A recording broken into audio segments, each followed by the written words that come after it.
What if you eat sauerkraut or kimchi every day for 30 days?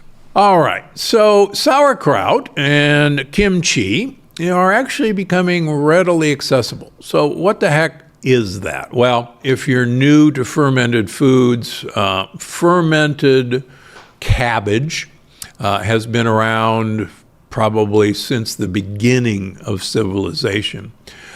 Kimchi, as many of you know, is from Korea and has been a staple of Korean cuisine for centuries.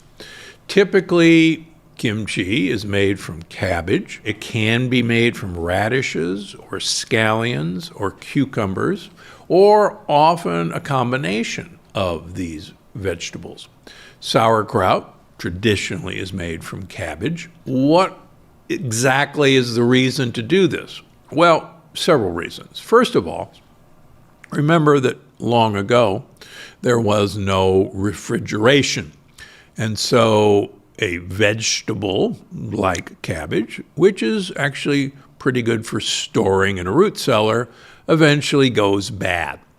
But if you use fermentation, you actually break down a lot of the sugars into compounds that preserve that food for an extended period of time. Also, the fermentation process produces a lot of hugely, we now know, beneficial compounds that are good for your health. So let's just talk about the fermentation process for a minute.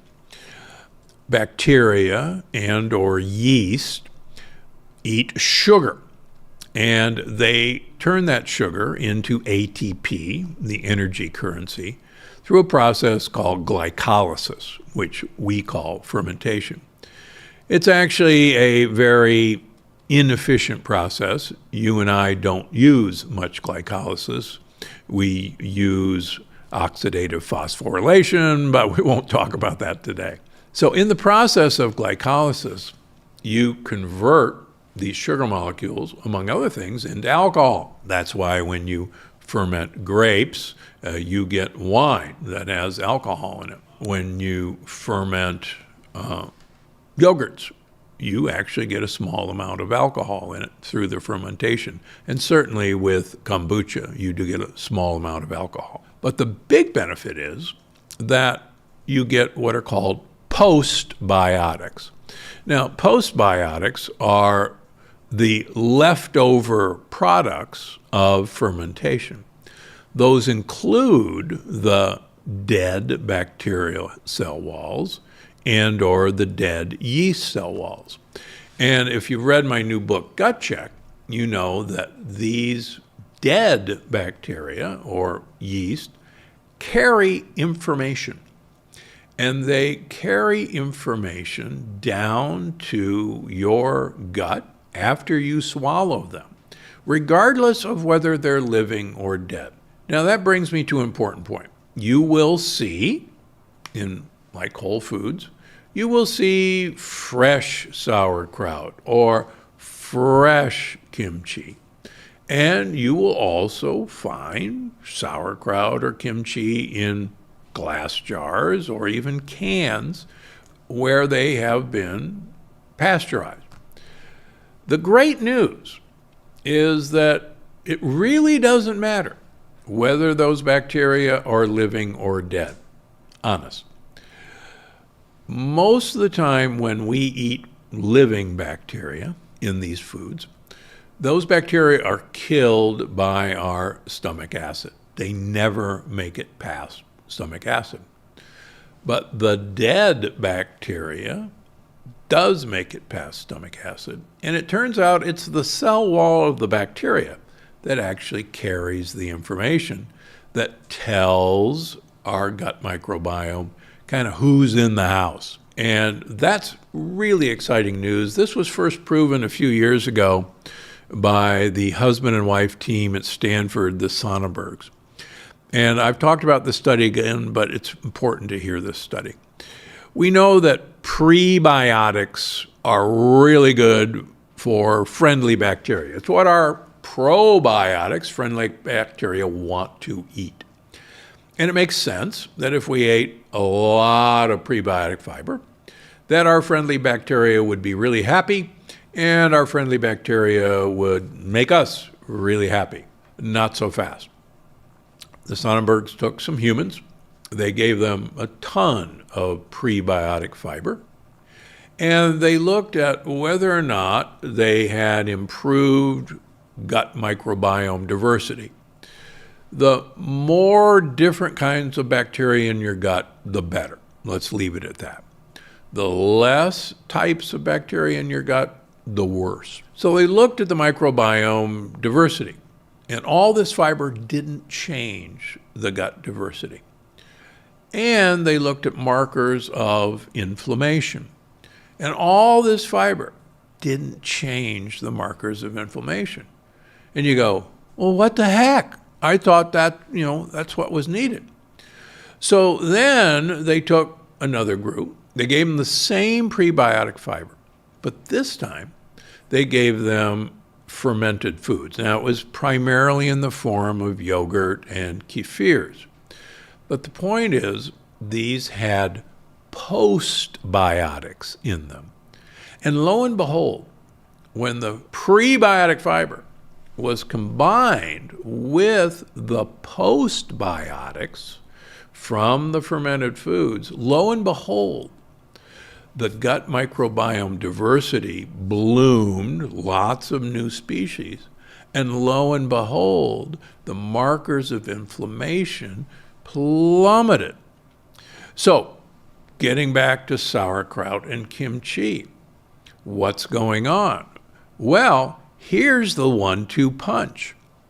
You now have the fermented foods, you have the postbiotics, the dead bacteria, the dead yeast, all the other short-chain fatty acids that are made with fermentation, plus you got oodles of fiber in the various forms of cabbages, radishes, scallions, that the gut bacteria then eat because they've been primed with the postbiotics in the fermented food.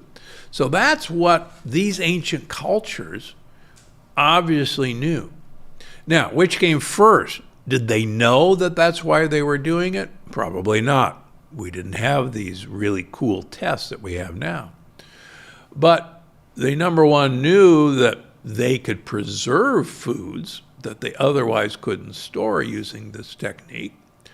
And, oh, by the way, people through centuries who were eating foods preserved this way were clearly healthier than people who weren't doing it. The other thing that these cultures learned almost from day one, that plant compounds that exist in a lot of foods to prevent us from eating them, and these are the plant defense compounds like lectins, like oxalates.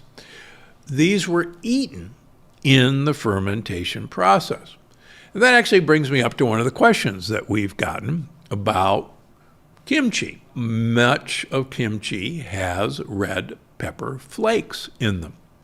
And as you know, the peel and the seeds of peppers are loaded with lectins.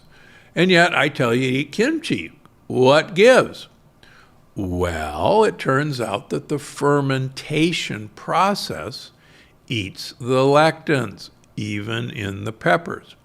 That's why hot pepper sauces that have been fermented are perfectly safe to eat, whereas hot peppers that haven't been fermented are not safe to eat unless you peel and deseed them. So that explains the paradox of why I would allow you to have those pepper flakes in your kimchi, because they've been fermented and rendered harmless. Now, what happens if you eat this stuff for 30 days? First of all, please, if you're not used to eating fermented foods or you're not used to eating a lot of fiber, start slow. Your gut bacteria think fiber is delicious, and they ferment that fiber, and tell you how happy they are by producing lots of gas and bloating, and may even change your frequency of your bowel movements. Now, the good news is, if you start slow, you will adapt to that. And within 30 days, you'll be up and running on a generous dose of sauerkraut and kimchi. But please, please, please, don't eat the whole jar the first day. I don't want cards and letters coming in saying, "What'd you make me do that for? I'm miserable." Start slow and then work your way up. Studies have shown that humans who have done this actually have remarkable improvement in inflammatory markers, have remarkable improvements in gut biodiversity, and that's what's going to happen when you eat these foods for 30 days.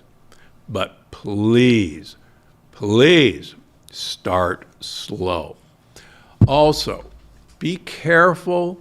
A number of these products, because Americans in general don't like sour and tangy, a lot of these products, to get them more palatable, will put a remarkable amount of sugar into their products. Now, it's okay to add a little bit of sugar to start the fermentation process, but it's not okay to add sugar to make it palatable to you.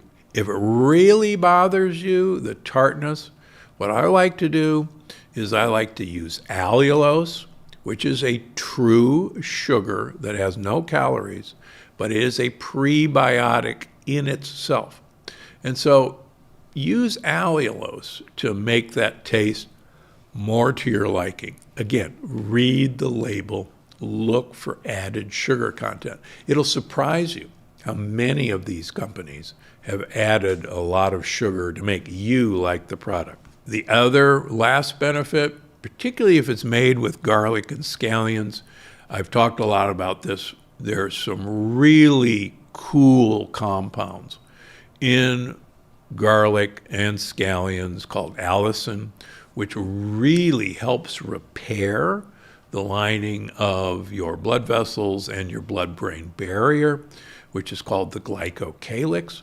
And so anytime you can get these compounds in you, the better. Thanks so much for watching this episode, but don't go anywhere. I think you're going to love this next one. The more I can get you to stay at least 3 hours away from your last meal before you go to bed, the better your deep sleep, the better your sleep, the better your brain is washed